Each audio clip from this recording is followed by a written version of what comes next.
Welcome to Sex with Rebecca, a show geared towards relationships and sexuality that'll help you enjoy your relationships more than you ever thought possible. So send us your difficult questions and we'll bring you expert answers unlike anywhere else.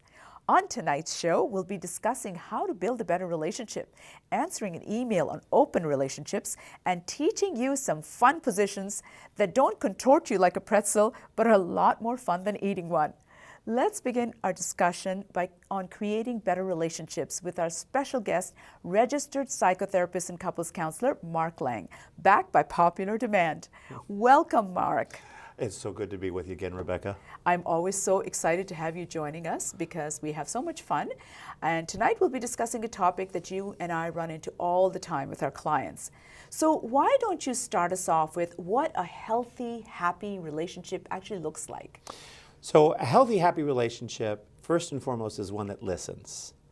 Secondly, is that each partner is an expert on what they bring to the table that is sabotaging the harmony of the relationship.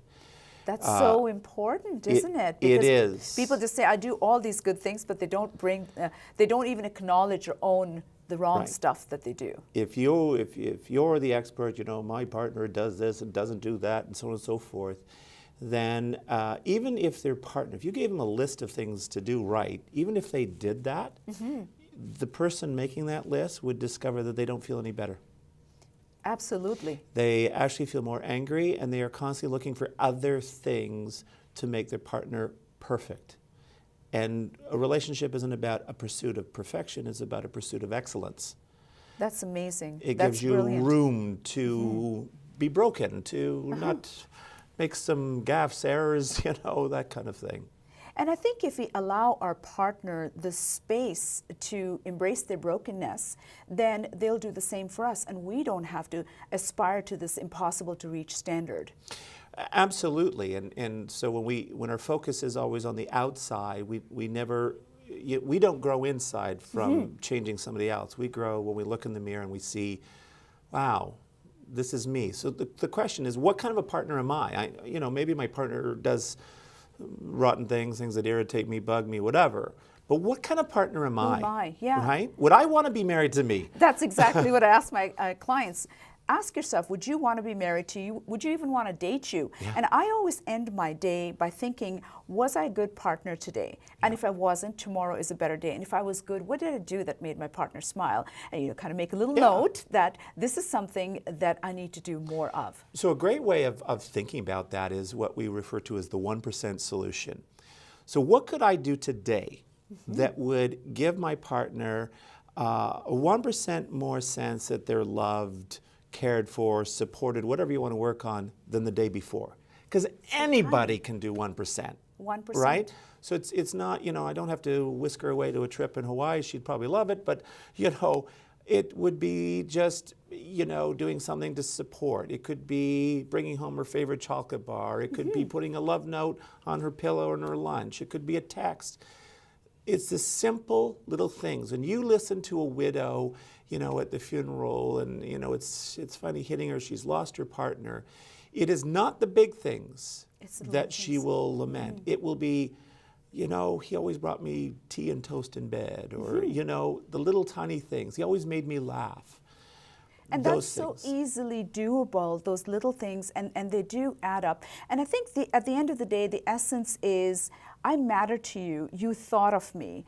Yes. And that's what makes it takes it off the charts instead of just, okay, you're doing the mundane and expecting me to give you credit. I mean, that stuff is important too. The other thing I also think that's important is giving feedback. Sometimes we think when people do what they're expected to do, we don't need to appreciate it. And John Gottman, of course, talks about admiration and appreciation being key to a relationship doing well. Yeah. Darwin, we're talking about people facing conflict. He says they have three choices. They can adapt, they can migrate, or they can perish. And I think in relationships, perish is a divorce. Migrate is the avoidance, or they can work with the conflict. People are so afraid of conflict. They will do almost anything, but they don't realize that this is where we grow. This is where we mature. This is where we gain wisdom. And although nobody wakes up in the morning saying, boy, I really hope today's a tough day, You will never hear somebody coming back from Disney saying, man, I just spent 2 weeks in Disney. Boy, did I learn a lot about myself. No. But you will hear people say, I just went through something I wouldn't wish on my worst enemy, but boy, did I learn. What did I learn? Hold on to the thought, and it again ties into fight, flight, or freeze. Yes. Fighting, fleeing to something else or running away, and freezing, shutting down, none of which are good. We're going to be right back, still ahead. How to improve your communication, get along with your partner, and salvage any relationship. So don't go anywhere.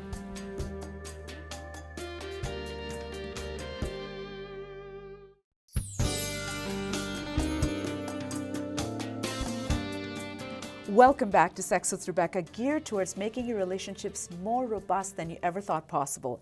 So send us your questions, and we'd love to bring you expert advice. Today's question is from Katrina. Dear Rebecca, last week my partner asked me if I'd be willing to go for an open relationship. I know we've been having some issues, but that was truly a shocker. Shouldn't we try to fix things instead of adding other people into the mix, or simply break up and go our separate ways? He claims that more and more people are doing this so they can continue living their life with a partner who's great in every other way versus ditching all that due to a lack of sexual excitement. Best of both worlds is what he's calling it. I want to be open-minded, so I'm considering it, but wanted your thoughts on it first. Signed, Katrina. I feel for you, Katrina, because while it's true that more and more people are giving that option a shot, something like that coming at you out of the blue must have felt like a shocker indeed. And I agree with you that if things aren't feeling right, adding other people into the mix isn't going to fix it any more than adding babies into the mix can, which is another thing that people try to do to salvage a sagging relationship. That said, those who open up their relationships for the sheer pleasure of it based in mutually agreed upon terms can pull it off indeed, provided they go in with their eyes wide open. They know that you have to be a solid couple to make something like that work, because attachments and jealousy can and do pop up. They also have some solid ground rules, so their relationship is protected and prioritized. That means they decide ahead of time what kinds of relationships are okay, what rules must they play by, how they'll pick their play partners, what they'll tell others, particularly the kids if they have any, whether or not they'll need to approve of each other's choices, how they'll handle safe sex, whether or not they'll share their experiences with each other, and so on. And these things don't generally get decided in a single negotiation. Most people end up having several conversations where each party speaks truthfully, especially with respect to their boundaries. And only if and when both parties agree to it based in mutual benefits will they actually go ahead. Meaning if either party is uncomfortable, it's perfectly okay for them to say so. But in that case, conversations must be had with respect to how the other party's request will be handled. Katrina, I hope I've shed some light on the machinations and complexities of the process so you can make your decision wisely, something that rocky relationships can't handle. Bottom line, if you're struggling as a twosome, the more people you try to add to the equation, the harder you'll struggle. So try fixing your issues in other ways, and then if you both still want to go ahead, do it in a safe and smart manner, putting your relationship first at all times. Good luck to you guys. As I always say, it's easy to do something and impossible to undo it.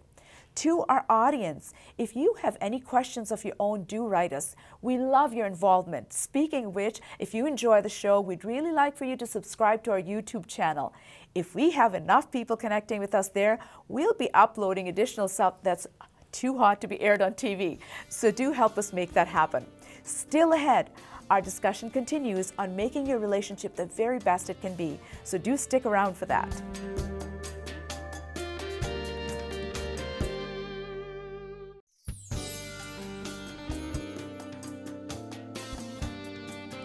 Welcome back to Sex with Rebecca, a show where we bring you expert advice on important matters to help your relationships be the most intimate, exciting, and emotionally fulfilling that they can be.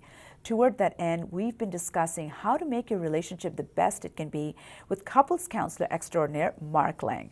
Like myself, Mark works at the Bay Ridge Family Center, where he has quite the reputation for saving marriages in trouble. Mark, one of the reasons for that is because you truly believe that any relationship can be salvaged, provided we're not looking at abuse or someone with an addiction who's not interested in getting treatment treatment. So can you please tell us what are some of the building blocks that you work on to help relationships in trouble? So certainly one of the first things in those cases, when you're talking about the exceptions, the most important trait that any of us can bring to a relationship is the trait of cooperation. No cooperation, no growth. It's as simple and short and sweet as that. So, if you and I are married and you've got some kind of a beef with me and I just say, well, that's just who I am, if you don't like it, there's the door. Oh, you hear that all the time. There's no cooperation, right? So in those situations, I might challenge that person and say, so if making that decision means that your marriage could possibly end, that your partner say, well, I'm going to choose the door, is that choice worth it to you? Very well put. And so sometimes I get people say, yeah, it is. If they don't like it, that's it. I'm not changing. And that's the hard part when they serve you notice that this is what it is. It is what it is. Take it or leave it. Because then you can't even bring it up because they've told you that you have to take it or, I'll leave. So a person is really, their hands are tied at that point, and not in a good way. They look like they're being very assertive, but they're really being hyper avoidant in that. And, we really are not taught how to fight for ourselves. We're taught how to fight, and get into conflict with people, but to fight for ourselves in a way that our partner can hear that and go, wow, I didn't realize you bled red as well, Right. And so I think that's a very key thing that I see missing for a lot of couples. They can have these conversations of fact. Right. So that, I guess, brings us, you've talked about the two C's, the connection and the conflict. Yes. How about the third C, communication? You have some really poignant rules for that. Right. So you can have a conversation of fact. That would be, it happened Tuesday night. No, it happened Tuesday afternoon. It was $18. No, it was $17.95. And they actually fight about that. They do. They'll do that. And I'll let them go along on that in the session. Sometimes I'll say, so who here feels better? Nobody puts up their hands. Exactly. Who here feels worse? Both hands go up. Right. So what we need is and the thing with a conversation of fact is really what we're having is a debate, which means you have two people speaking, no one's listening, and the goal is to win. So who likes losing? Nobody. Nobody. Yeah. And so I think that's very well put, that you're talking that when we get a fact, or as Dr. Sue Johnson calls it, getting caught up in the content tube, who cares? What's important is what's lying the beneath. Meaning? So can you talk about the meaning piece? The conversation of meaning is where there's somebody who's speaking and there's somebody listening. The listener's job is to help the person speaking feel heard and understood. I get what you're thinking. I understand why you're feeling. Gee, if I were in your shoes, I get it. But it means, letting it just be about them. It means employing empathy. You can also do this little trick called fake listening, where, you're presenting some kind of beef to me, and I go, okay, yes, and so then when that happened, that's when you were upset. But in my head, I'm going, well, you called me that last week, or you did this to me. It doesn't matter whether I'm having that debate in my head or I'm having that debate verbally with you. The only thing that we're going to arrive at is resentment. Right. You will solve nothing in that. So meaning is a sense that I get you. I understand your world. I may do it differently, but not everybody's like me, right? And when I listen to somebody, the gift I give them is I validate that they have worth. Absolutely. Right? You validate that they have worth and they're significant, they're important.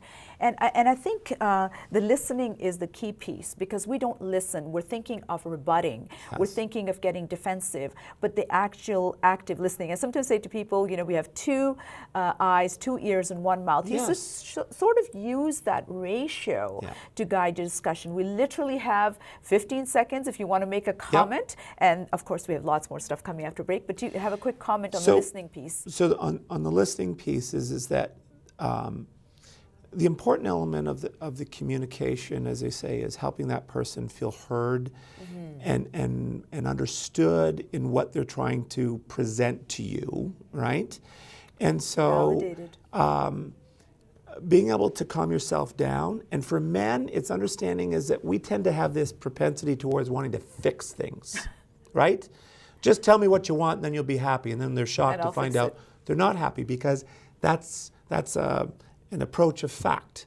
Right. As approach for her, you know, he did all the things on the list, but he was miserable the whole time. He was miserable the whole time. So the meaning is what's important there, and feeling heard, and Right. feeling significant, and feeling validated. Right. And that means you get me. And most of the time when guys want to fix stuff, women don't want you to fix anything. They just want you to hear it. They just want you to empathize so that they already know how to fix what they need to Right. fix. They just want to, gee, sweetheart, that sounds like you had a horrible day today. Are you okay? You just understand The me. closest you come to fixing is there anything I could do that could help the day at least end better for you? Absolutely. Right? Hold on to that thought. We have some more stuff that we want to get back to. Time goes quickly. It does. Great information, Mark. When we return, we'll be leaving you with some final tips to make sure that your relationship stays on track, whether you're going uphill, downhill, or just coasting along, so you can reach nirvana.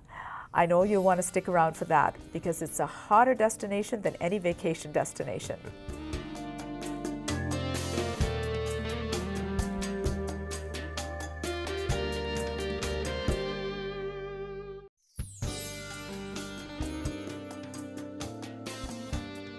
Welcome back to Sex with Rebecca, a show geared towards making your relationships the best they can be, both in and out of the bedroom. Our guest tonight is couples counselor Mark Laing, who specializes in that area. So before we wrap up this interview, we'd like to leave you with some key takeaways. Well, take it away. So the 1% solution, I think, is a great, easy thing that anybody can do. What can I do today that can help you feel more loved, more safe, more cared for than you did yesterday? Anyone can do 1%. And it's also along the lines of one day at a time, right? Yep. I commit to my relationship today. I commit to making my partner happy Yes. and not peeing them off. Yep. Okay?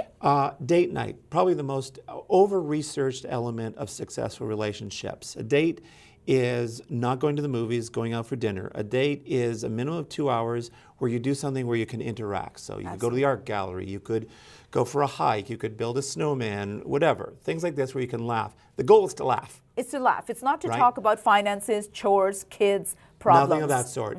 Nothing of that sort. You just, you know, and it's great if you can do it. It should be at least once every 2 weeks, but preferably on a weekly basis.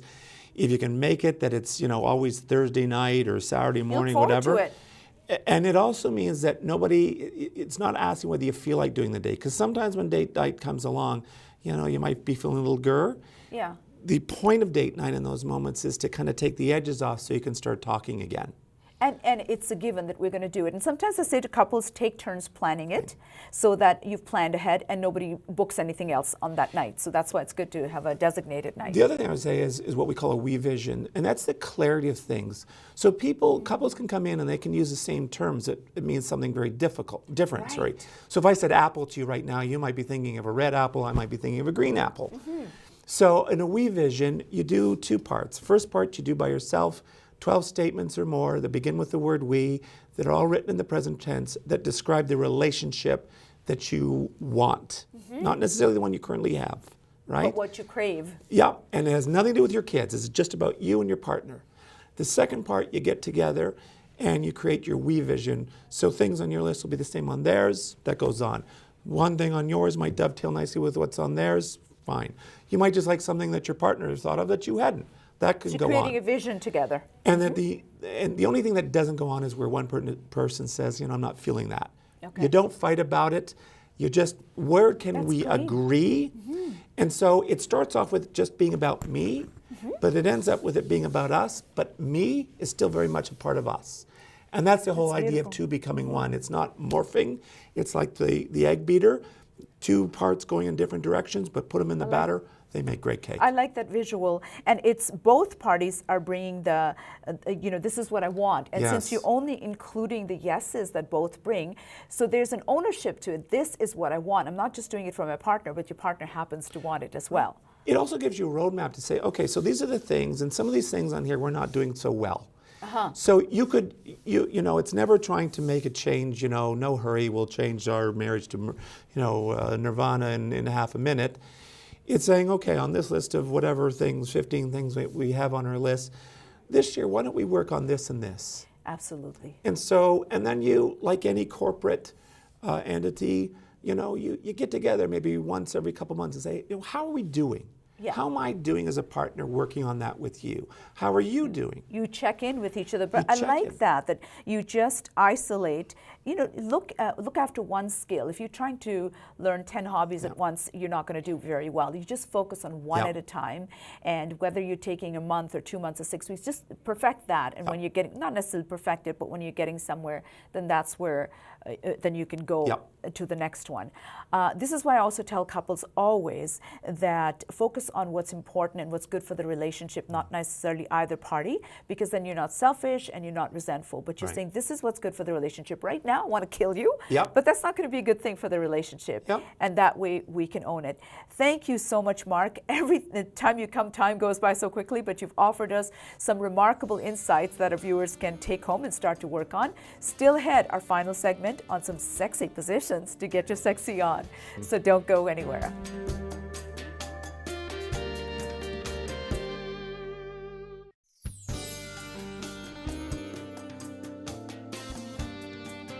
Welcome back to Sex with Rebecca.